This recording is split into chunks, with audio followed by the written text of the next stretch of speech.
Vote चोर, vote चोर। जिस नारे को आपने सुना, ये नारा आजकल गांव-गांव, शहर-शहर, गली-गली खूब गूंज रहा है। वोट चोर, गद्दी छोड़। संसद में भी गूंजा था और उसके बाद से ये हर जगह गूंज रहा है। ये कुछ दिन पहले ही ट्रेंड में आया और पॉपुलर हो रहा है। लेकिन सवाल यह है कि क्या ये नारा चलेगा या फिर हवा में उड़ जाएगा, जैसे कि अब तक के नारों के साथ हुआ जो राहुल गांधी ने दिए थे।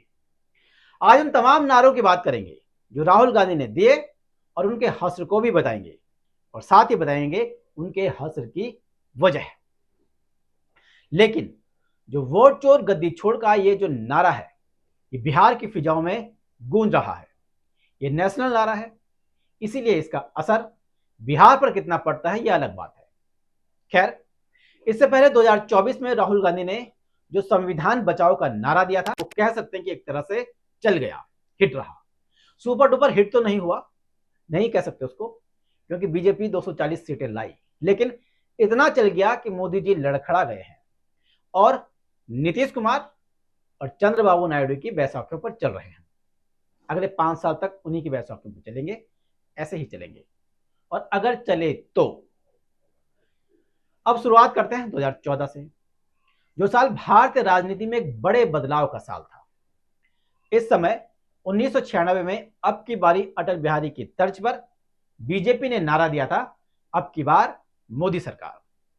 ये इतना हिट हुआ, बीजेपी 282 सीटों के साथ पहली बार पूर्ण रूप से सत्ता में आई और कांग्रेस 50 से भी कम सीटों पर सिमट गई। और तब से लेकर अब तक कांग्रेस एक एक सीट के लिए जूझ रही है। वहीं अब जो वोट चोर गद्दी छोड़ जैसा नारा राहुल गांधी ने छेड़ा है, क्या वो मोदी का वो तिलिस्म तोड़ पाएगा, इस पर बात करें। वैसे जब 2018-19 में जब चुनाव हो रहा था, तब राफेल डील विवाद चर्चा में आया था और राहुल गांधी ने प्रधानमंत्री नरेंद्र मोदी को निशाने पर लेते हुए एक नारा दिया था कि चौकीदार चोर है, जो कि मोदी के दिए गए नारे मैं भी चौकीदार का काउंटर था। यह नारा सबसे ज्यादा गूंजा, लेकिन असर नहीं हुआ। इतना ही नहीं, बनारस में उस समय हर हर मोदी घर घर मोदी का नारा चला और फिर बीजेपी ने 303 सीटें जीती। अब तक का बीजेपी का सबसे सर्वश्रेष्ठ परफॉर्मेंस कहें, और कांग्रेस 52 सीटों पर सिमट गई। वैसे चौकीदार चोर है नारे में कोई खराबी नहीं थी, लेकिन तब पुलवामा हमले और बालाकोट एयर स्ट्राइक ने चुनावी माहौल को राष्ट्रवाद की तरफ मोड़ दिया था। तब कांग्रेस संगठन कमजोर था और बीजेपी का आईटी सेल लगातार नैरेटिव को काउंटर कर रहा था, जिसने कांग्रेस के प्रचार की एक तरह से धज्जियां उड़ा दी। ऐसा ही कुछ 2022 में भी हुआ, जब राहुल गांधी ने कन्याकुमारी से लेकर कश्मीर तक भारत जोड़ो यात्रा निकाली। इस यात्रा ने राहुल गांधी की छवि एकदम बदल कर दी। इस यात्रा के बाद उनकी राजनीति में एक बड़ी परिपक्वता भी आई है और इस दौरान उनका एक नारा बड़ा मशहूर हुआ। नारा क्या कहीं, ये लाइन थी कि नफरत के बाजार में मोहब्बत की दुकान। ये लाइनें सोशल मीडिया पर खूब चली, राज्यों के चुनाव में भी खूब इस्तेमाल किया गया, लेकिन राज्यों के चुनाव में ये वैसे छाप नहीं छोड़ सकी जैसा छोड़ना चाहिए था। अब नारों का असर कैसा होता है आपको बताते हैं। दिल्ली के चुनाव हो रहे थे, याद होगा आपको, 2014 की बात है। मोदी जी के सोने का जड़ा एक सूट था जो पहन कर आए थे, जिसको लेकर वो निशाने पर आए और विपक्ष नारा दिया, खासकर कांग्रेस ने, कि सूट बूट की सरकार। वो नारा भले ही कांग्रेस को कामयाबी न दिला पाए हो, मगर उस नारे के दो काम जरूर हुए। पहला कि आम आदमी पार्टी ने इस नारे को भुना दिया और दूसरा, इस नारे के बाद मोदी इतना डर गए कि शायद ही देश में फिर से उन्होंने कभी ये सूट पहना हो जिस पर सोने से नरेंद्र मोदी का नाम लिखा हो। राहुल गांधी की सबसे बड़ी चुनौती यह भी रही कि उनके नारों ने चर्चा तो खूब बटोरी, लेकिन वोट नहीं। वैसे सियासी खेल में नारों का बड़ा महत्व है। जैसे याद होगा आपको एक नारा, तुम मुझे खून दो मैं तुम्हें आजादी दूंगा। गुलाम भारत के रगों में इस नारे ने आजादी का करंट दौड़ा दिया था। जब भारत भुखमरी के कगार पर था, तब याद कीजिए, जय जवान जय किसान के नारे ने भुखमरी के कगार पर खड़े भारत में क्रांति फैला दी थी। और इंदिरा गांधी का दौर कौन भूल सकता है। जब इंदिरा हटाओ का नारा दिया गया था तो इंदिरा ने गरीबी हटाओ का नारा दिया और इस गरीबी हटाओ के नारे ने पूरे भारत की सियासत को ही उलट पलट कर दिया। अब एक नारा और था, मंदिर वहीं बनाएंगे। ये नारा तो आपको याद होगा। इस नारे ने बीजेपी के हिंदुत्व की ऐसी ब्रांडिंग की कि जिसके दम पर अगले 50 साल तक भी बीजेपी का हिंदुत्व का ब्रांड शायद ही कोई दल या कोई संगठन छीन सके। 1960 के टाइम पे कांग्रेस का चुनाव निशान होता था दो बैलों की जोड़ी, और हाथ का पंजा तो उनको अब मिला 1977 के आसपास। और तब बीजेपी तो थी नहीं, जनसंघ था जो चुनाव लड़ता था, जिसका चुनाव निशान था दीपक।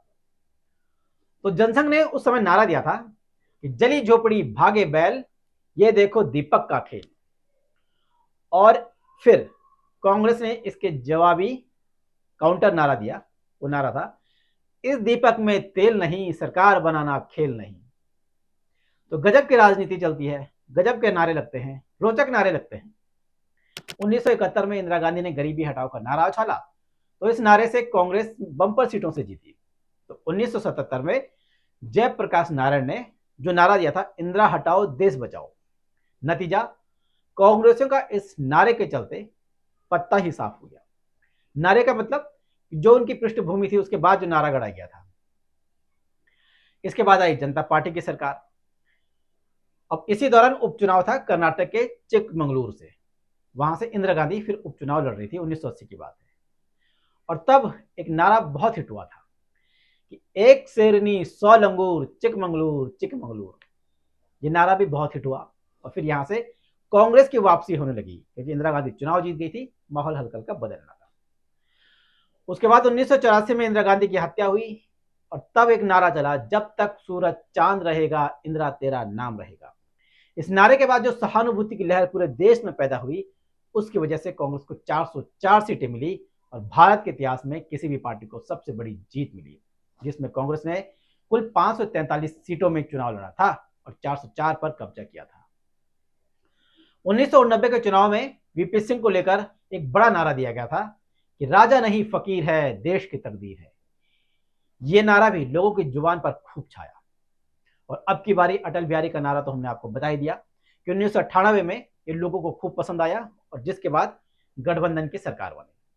तो कुल कहने का मतलब यह है कि जो नारे होते हैं राजनीतिक बढ़त लेने का एक अमोघ अस्त्र है, लेकिन कभी कभी ये नारे उल्टे भी पड़ जाते हैं और फायर बैक करते हैं। कैसे? जैसे अभी 2024 का चुनाव था, बीजेपी ने नारा दिया था अब की बार 400 पार, और बीजेपी 250 भी नहीं पहुंच पाई। ऐसा ही 2014 में दिल्ली चुनाव में हुआ, जब रामजादे वर्सेस हरामजादे का नारा दिया गया था। और नारे सिर्फ नेशनल लेवल पर ही नहीं, रीजनल पॉलिटिक्स में भी काफी कारगर होते हैं। 2014 में बीजेपी ने रामजादे बनाम हरामजादे का नारा दिया तो बीजेपी को नुकसान हुआ था, जबकि आम आदमी पार्टी ने पहली बार चुनाव लड़ा था और भ्रष्टाचार के मुद्दे को उठाया था और जो नारा दिया था वो था झाड़ू चलाओ बेईमान भगाओ। इस नारे के साथ दिल्ली फतह की आम आदमी पार्टी ने। यूपी का तो कहना ही क्या, वहां तो अजब गजब नारे चलते हैं। जैसे काशीराम ने एक बार नारा दिया था कि तिलक तराजू और तलवार इनको मारो जूते चार। बाद में जब ब्राह्मणों को लुभाने के लिए किस तरह का नारा दिया गया कि हाथी नहीं गणेश है, ब्रह्मा विष्णु महेश है। ऐसा ही समाजवादी पार्टी का 2017 में जो नारा था काम बोलता है, वो फ्लॉप हो गया था। 2022 में योगी का बंटेंगे तो कटेंगे नारा, ये हिट रहा, ये हिंदू मुस्लिम से जोड़ा गया। तो नारों का महत्व हम आपको बता रहे हैं। अब राहुल गांधी का नया नारा, वोट चोर गद्दी छोड़। राजनीतिक हलकों में यह नारा हलचल मचा रहा है। यह नारा सीधे तौर पर चुनाव आयोग और बीजेपी पर वोट चोरी का आरोप लगाता है। राहुल गांधी ने इसे बिहार वोट अधिकार यात्रा के दौरान लॉन्च किया। यह नारा चुनावी ईवीएम, वोटर लिस्ट में गड़बड़ी और विपक्ष के खिलाफ प्रशासनिक दुरुपयोग के मुद्दों को जोड़ रहा है। अब देखना है इस नारे का होता क्या है। नमस्कार। वोट चोर, वोट चोर।